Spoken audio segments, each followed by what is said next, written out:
Hey, what's going on, chess lovers? This is Maurice Bishop Chess, and y'all know my slogan, life is a game of chess. Guys, I have a beautiful Elshad system game for y'all, man. It is crazy, man. I love it, man. Like, this is crazy, man. I played against a 2240, pretty strong. He did think for a long time for some moves that I played because, again, with the Elshad system, you never really know what to expect from an Elshad because it's very unpredictable. You already playing like a passer, at least that's what you portray it as, but then you come up with a very strong attack. So without further ado, we're actually gonna get started. All right, guys. So obviously I played as white. He played as black. I go C3, C6, Queen A4, D5, D3, Knight F6, H3, Bishop F5. Now, guys, when he played Bishop F5, I was like, man, you kind of helped my position actually. Um, Cause the thing is, guys, he's probably like, I don't know, like it's crazy though, cause a lot of times like people would play like developing moves, but not really knowing why they're doing it. All they're thinking about is just trying to gain control of the center and then get their pieces in, and then maybe they'll probably dominate us. Obviously, that's not the case. With this position, he actually helps me out. I go G4, he goes Bishop G6. I understand that he's trying to get the diagonal and everything, but it probably was better if he kept his bishop back here. So I go Bishop G2. E6 is played. So I mean, this bishop is really not doing anything. Like you're hitting a brick wall. Um, I go Knight B to D2. He goes Knight B to D7. I go Knight F1. And he goes Bishop D6. Now, I remind you guys, you don't want to go Knight G3 because of Bishop catchers on G3. So, for instance, if Knight G3, Bishop catchers, F catchers, and then Queen C7. And now he's hitting the G3 square. Yes, we can move the King F2, but guys, that's not how we want to play it. We really don't want to play like that. Um, and if he want to, he could go H5 to try to really hit this H pawn. Um, yeah, this is not how we want to play. All right, so instead of going Knight G3, I didn't go Knight G3. I went Knight F3. He castles Kingside, and then I go G5. He goes Knight H5, and this is something that I want to tell y'all guys. If you're in this position like this, the best move to play is actually yeah, the best move to play would be E3. And the reason why I say E3 because it prevents the knight from coming to F4, but also when you bring this queen to D1, you want to be able to bring the bishop F3, and then you'll hit the knight. So I'll show you what I mean and later in this game what I mean. But knight H5, I go H4, B5, queen D1, queen E7, knight F1. I'm sorry, knight G1, bishop C5, and then I go bishop F3 because I'm already hitting the knight on H5. But obviously, guys, I'm not just gonna take the knight like right away. You know, I'm gonna do something else with it. So my opponent goes bishop B6, and I already know he's trying to threat queen C5.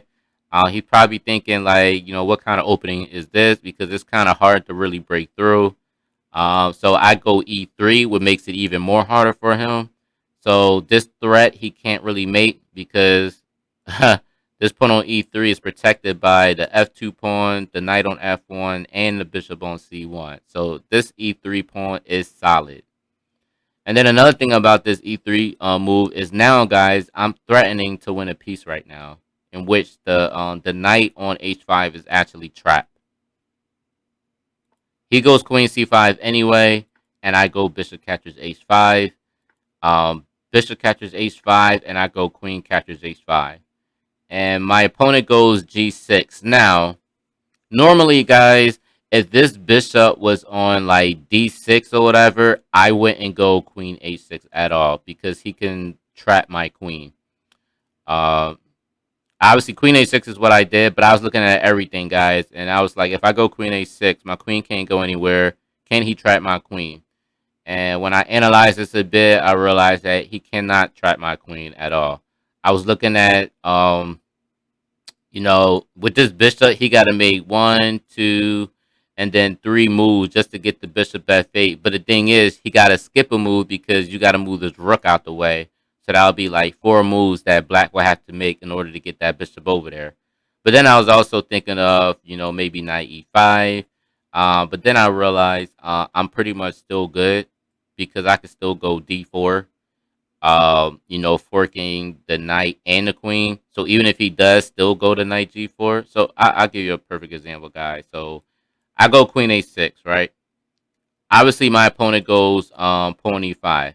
But my thing is, guys, if he tried to trap my queen with knight G4, that's okay because I have D4. If he tries to go knight G4, remind you guys, I'm already up a piece. So, and this is still good. So I would take his queen, he would take mine, and then I would take his bishop on B6. If he goes knight F5, I'll just take his pawn back. If the rook takes, I'm still winning. Now I'm up 2 pieces, 2 minor pieces, and then guys, I'm up some pawns too. So white has a clear advantage, and white will win. All right. Another thing about this, guys, is there was something that what our black could have done after queen a6. He could have went queen e7, which is something that which would have been a better move for the Elshad. It would have been a lot better. Even after h5, it's still kind of, I don't know, guys. Like, it's still kind of, I don't know. Maybe f5. If he takes, he takes. I mean, queen here. Yeah, it seems like white still get the upper hand. White still get like the upper hand. It's just crazy, man. All right, but guys, this is not what I wanted to show you. I'm about to show you what I'm about to show y'all. Y'all gonna be like, what the hell? All right, so after queen a6, guys, right? My opponent goes e5, and I go h5. He goes queen d6. I didn't want to take on ace captures g6 because if I go ace captures g6, he could go queen captures g6. And I didn't want that because I don't want to exchange queens. I'm already a piece. I don't want to give him the I just don't want to give him anything where I can exchange queens. I didn't want to do that, so I didn't take right away. So after queen d6, I go knight g3. So and then obviously he can't take the pawn because I'll take his queen. So guys, my opponent goes e4 because he's thinking that I'm probably just going to take the pawn and he's going to go queen captures g6. But guys, I hit him with the most surprising Elshad system technique ever, guys. I hit him with knight f5. Please tell me, how can you get out of this? You see how crazy this look, guys? Like, this look crazy. Like, you would think like knight f5 ain't nothing, but it does so much. It does so much damage. Like, this is a forcing move, and it's just a powerful, surprising attack blow. Like crazy. So remember this technique, guys. Knight f5. You get a position like this, remember this knight f5. So, guys, you're probably wondering, so if he takes this knight, then obviously, guys, I win his queen. That's the whole point. What makes it so crazy is the fact that he knows he's going to lose his queen. And the fact that with knight on f5, there's nothing he can do to stop this mate on g7. Yes, he can go to queen e5, guys, which is something that he can go. But if I go h captures g6, I'm still threatening mate on h7. And if for some reason he goes to obviously not g7 because we'll mate him, but let's say he goes on h8, I have knight e7 checkmate, which is still nasty. So that knight f5 just does so much damage guys. Like it does so much damage. And I was trying to think, what is it that yeah, see, and even Stockfish, because he know he's gonna get mated if he don't take this knight. So even Stockfish saying taking the knight, and I'm gonna take his queen.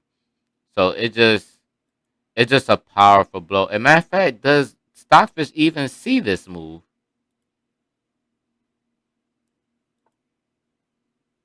So Stockfish, so that Stockfish did see this move. So I would have thought he would have saw this move. Okay, so Stockfish did saw it. But yeah, guys, that knight f5 is like super. I saw this move knight f5 because I knew how Elshad is. Elshad does some surprising attacks on everything, and it's like a deja vu. Like you didn't even see it coming. So that's how I like it, man. So well, guys, I just want y'all to know. Just remember this. This type of tactic. You know, remember this. Like, get this in your muscle memory. Like, just keep that in there because I'm telling you, you may actually get somebody like this with this knight f5 move with your queen on a6. Just crazy. But anyway, guys, I hope y'all enjoyed this Elshad system video, guys. You know, I hope you learn a lot from it. And also, guys, please like, share, comment. Let me know what you think about the Elshad system. And for all of y'all that got more questions about the Elshad system opening, you know, y'all know what to do. Just comment below. Y'all can message me anytime y'all want. And yeah, man, just hit me up, guys. And also, guys, don't forget to hit the subscribe button. All right, guys. Peace.